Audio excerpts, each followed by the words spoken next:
Hello guys, welcome back to my new blog. I hope তোমরা ভালো আছো, সুস্থ আছো। এখন টাইমিং হলো সকাল 8টা, আর আজকে হলো সূর্যের লাস্ট এক্সাম। তো আমি এখন একটু যাব সূর্যের স্কুলে যেতে হবে, কারণ স্কুলে একটু দরকার আছে। তো চলো যাওয়া যাক।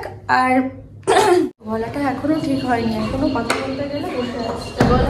বলো টাটা টাটা শোনা হবে।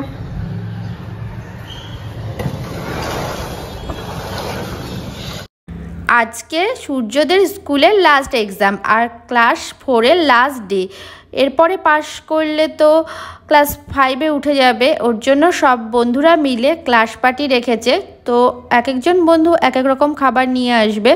তো সূর্য নিয়ে যাচ্ছে চিপস, আর ক্লাসের ম্যামরা, ক্লাস টিচারও সবাই অ্যাটেন্ড করবে ওদের সাথে।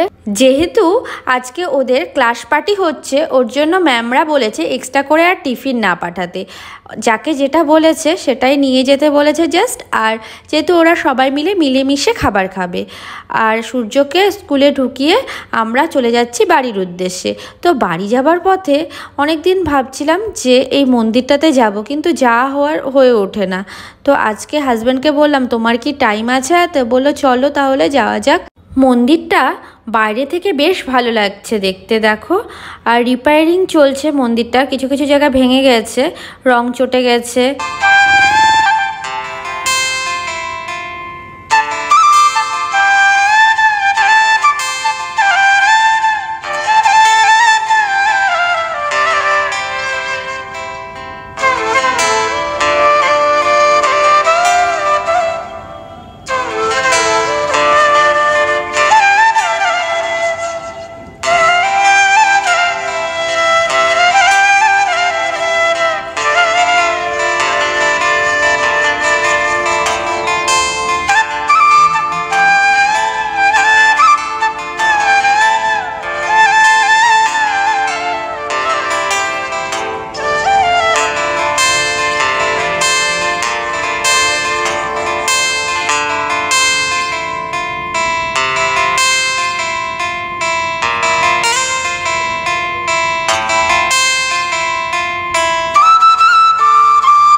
এই মন্দিরটাতে জানো তো, আমি মোটামুটি 1 বছর আগে এসেছিলাম শিব ঠাকুরের মাথায় জল ঢালতে।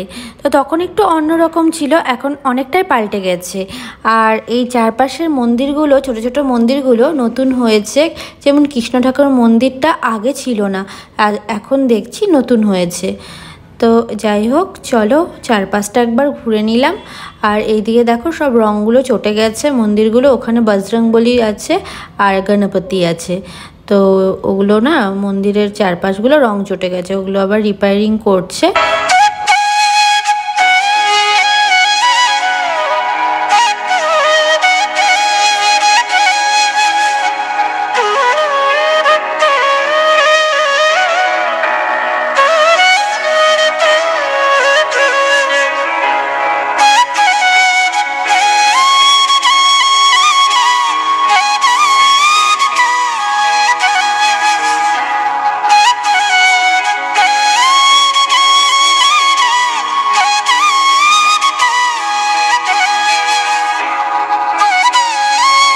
তো চলো, মন্দিরটা তো ঘোরা হলো, এখন তোমাদেরকে একটা ছোট্ট সুন্দর গরুর বাচ্চা দেখাবো। কত কিউট দেখতে, দেখো কি ভালো লাগছে। গরুর বাচ্চাকে কি বলে? বাছুর বলে।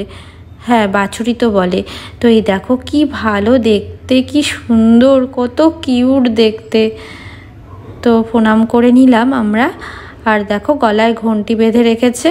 ঠাকুর দর্শন করে বাড়ির দিকেই যাচ্ছিলাম, তো হাজব্যান্ড বলল তো চল একটু ঘুরে আসি। একসাথে রথ দেখা কলা বেচা দুটোই হয়ে গেল, তো ভালোই হলো। আর আজকের দিনটা জানো তো বেশ সুন্দর, রোদও ওঠেনি বেশি, আবার গরমও নেই সেই রকমভাবে, তো বেশ ভালো লাগছে। আকাশটা কেমন মেঘলা মেঘলা করে আছে, আবার আকাশের দিকে তাকালে যেন মনে হচ্ছে তাকিয়েই থাকি, কি অপূর্ব লাগছে বলো আকাশটা।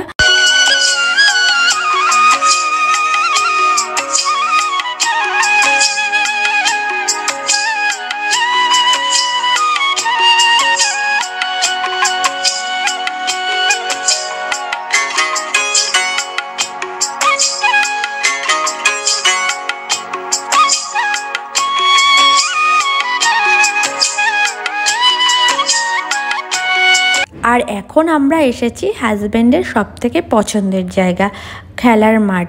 তো আমার হাজব্যান্ড যেখানেই খেলার মাঠ দেখবে না কেন ওখানে কিছুক্ষণ দাঁড়িয়ে খেলা দেখবে, ক্রিকেট খেলা, ফুটবল খেলা, সব রকম খেলা।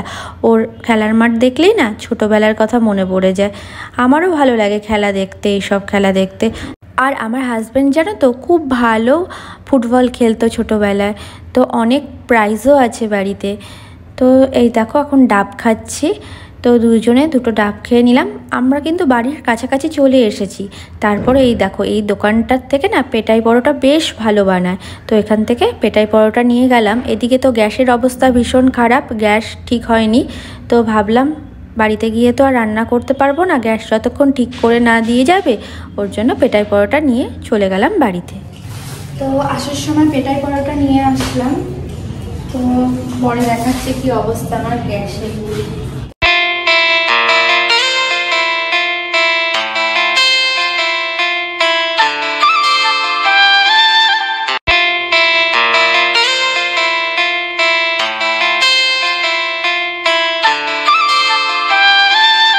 বাড়িতে আসার পর আমি আর হাজব্যান্ড ব্রেকফাস্ট করে নিলাম। তো হাজব্যান্ড ব্রেকফাস্ট করে চলে গেল অফিসে, আর আমি ঘরের কাজকর্মগুলো করে নিচ্ছি।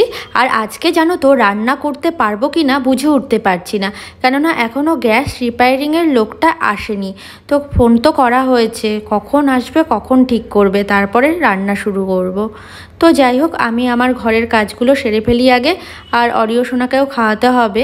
এখন জানো তো ঘড়িতে টাইমিং সকাল 10টা, আর এই দেখো হালকা হালকা রোদ উঠেছে, রোদের খুব একটা বেশি তাপ নেই আজকে, আর গরম পড়ছে, বেলা বাড়ছে আর গরমটাও বাড়ছে যেন।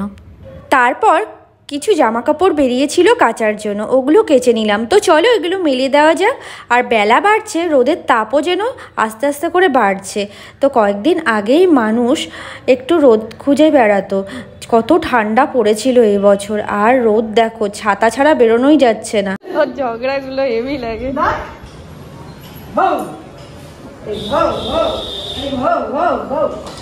নিয়ে যাও বাইরে।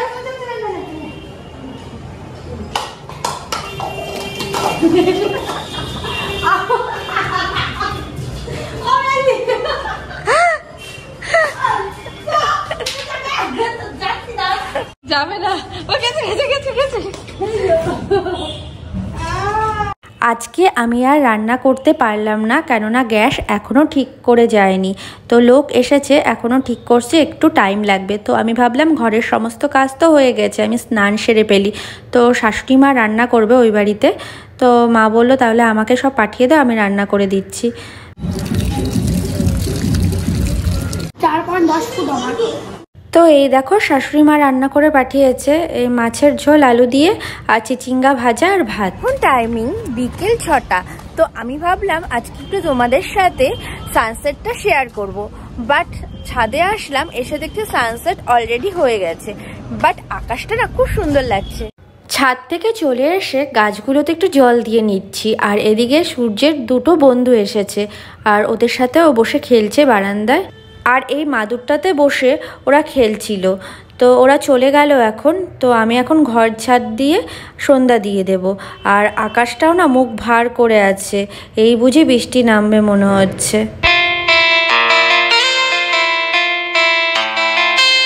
সূর্য নিয়ে এসেছিল প্যান ফ্রাই, মোমো আর স্যুপ, তো আমি দুটো খেলাম ওর কাছ থেকে নিয়ে। আর অরিওর জন্য বিছানা করে দিয়েছি নিচে। আর এই দেখো বাইরে বৃষ্টি হচ্ছে এখন। তো সেই সন্ধ্যা থেকে কারেন্ট নেই, পুরো অন্ধকার হয়ে আছে। অল্প একটু বৃষ্টি হলে, বৃষ্টি হবার পর থেকে কারেন্ট গেছে তো আর আসার নাম নেই। তো এখন যাবো একটু ওই বাড়িতে, মানে ওই বাড়িতে আমার কারেন্ট আছে। রাত বাজে 10:30, এখনও আমাদের বাড়িতে কারেন্ট আসেনি। তো কখন যে আসবে, এত গরম লাগছে। অরিও সোনার তো বেশি গরম লাগছে, ডেকে ডেকে শুরু করেছে ও। তো ফাইনালি কারেন্ট আসলো, আর ফিউজ উড়ে গেছিল, কারেন্টও চলে গেছিল, ফিউজ উড়ে গেছিল। হ্যাঁ, মানে একটা বাড়ি পরেই কারেন্ট আছে, আবার কিছুটা এই দিকটা কারেন্ট ছিল না। কি করে বুঝতে পারবো যে আমাদের ঘরের ফিউজ উড়ে গেছে? তারপরে কারেন্ট চলে এসছে, তারপরে বাড়িতে আসলাম, আসার পর ভাবলাম, তারপরে এসে দেখছি আমাদের সব কারেন্ট চলে এসেছে, আমাদের ঘরের কারেন্ট নেই। তারপরে ভাবলাম যে ফিউজে উড়ে গেছে, তারপর ঠিক করা হলো, এখন কারেন্ট এসছে। বাবা এত গরম পড়েছে, এত গরম পড়েছে না, প্রচুর গরম পড়েছে। সব থেকে কি অরিও সোনার কষ্ট হচ্ছিল। এরপর আর কোনো ভিডিও করা হয়নি। তো আজকে ডিনারে আর কিছু রান্না করা হয়নি। তো মাছ ছিল দুপুরের, মাছের ঝোল ছিল, ভাত ছিল, ওটাই খেয়েছি আমরা 3জন। তো আজকের মতো টাটা, তোমরা ভালো থেকো, সাবধানে থেকো, সুস্থ থেকো।